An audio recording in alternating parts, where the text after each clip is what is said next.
बच्चा ले लो मोहित, बच्चा ले ले यार। हाथ में जन्मतुहा लइका लेके बार बार ई मेहरारू पूछतिया, बता नहीं भाई हमें कि मर्द हमें के हमें। लेकिन ई कृष्ण गोपाल दीक्षित के बेटा हैं। कृष्ण गोपाल दीक्षित ये बेटा और माई और बहन तो मरिए गए थे। बार बार ही मेहरारू पूछे थे कि तुहन लोग कहाँ रहला, ते कहाँ रहले जब हमार माई और बहन जर के मर गए। कैसे मरल सब लोग जानत है।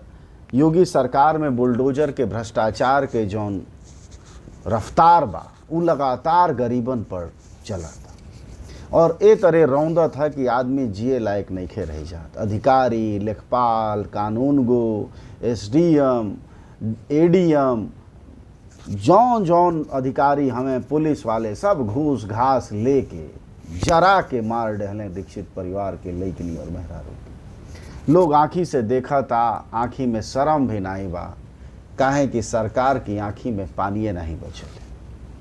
आखिर पूछे के चाहे कि ये बुलडोजर भ्रष्ट लोग पर चले खातिर निकलने योगी आदित्यनाथ और अब गरीब ब्राह्मणन के ऊपर चला था। का यह न्याय के मांग है? अब जरा देखल जाओ कि का कैले कुल जब अधिकारी की हाँ दीक्षित परिवार जब लइकनिया जियत रहे, माई जियत रहे और कृष्ण गोपाल दीक्षित और लइका सब लोग गए जब पुलिस अधिकारी की लगे तो एडीएम और एसडीएम का जुबान जरा देखल जाओ, रूह कांप जाई, घृणा हो जाई ऐसा अधिकारी से, मन करी कि का क दिहल जाओ। पैसा ले जाकर मेहमान गिरा दो, किसी जमीन आपकी नहीं है। अरे सुनिए, हम चल के दिखवाते हैं। एसडीएम साहब आप जाके देख के हमको रिपोर्ट दीजिए। रिपोर्ट आ गई सर? नहीं आज जाके देखिए। पैसा अभी हाँ 5,000 हमसे मांगे थे लेखपाल ने साहब, हमसे मांगे 5,000। आप अपनी बात है सुनिए, आप हमको अपनी बात लिख तो बता तो रहे साहब। आप हमको बताइए क्या बात है। अब बताओ साहब, गिरने के बाद हम आपका क्या होता है?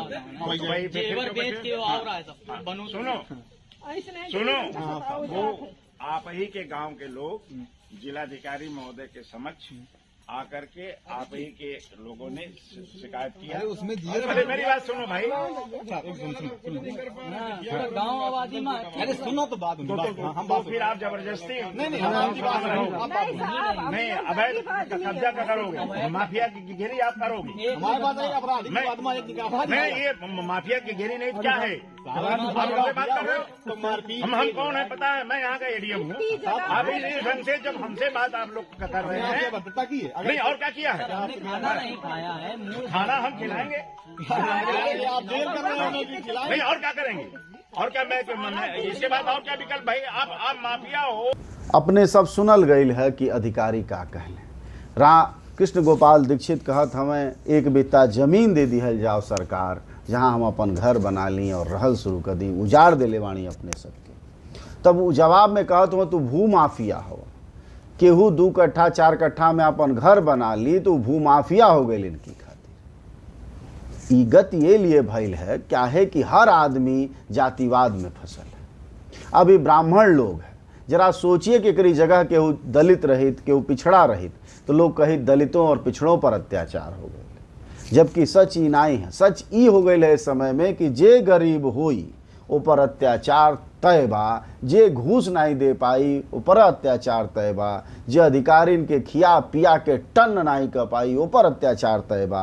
हालांकि कोनो नया बात नहीं है, लेकिन योगी सरकार में स्थिति बढ़ल जात है और जौन योगी बुलडोजर कुल के थमा दिले बाड़ा कुल अधिकारियन के, ऐसे भ्रष्टाचार कुल के और बढ़ गई बा, बेलगाम हो गई हुए। आखिरकार लगाम लागी तो लागी कैसे? गरीब आदमी के न्याय मिली तो मिली कहाँ?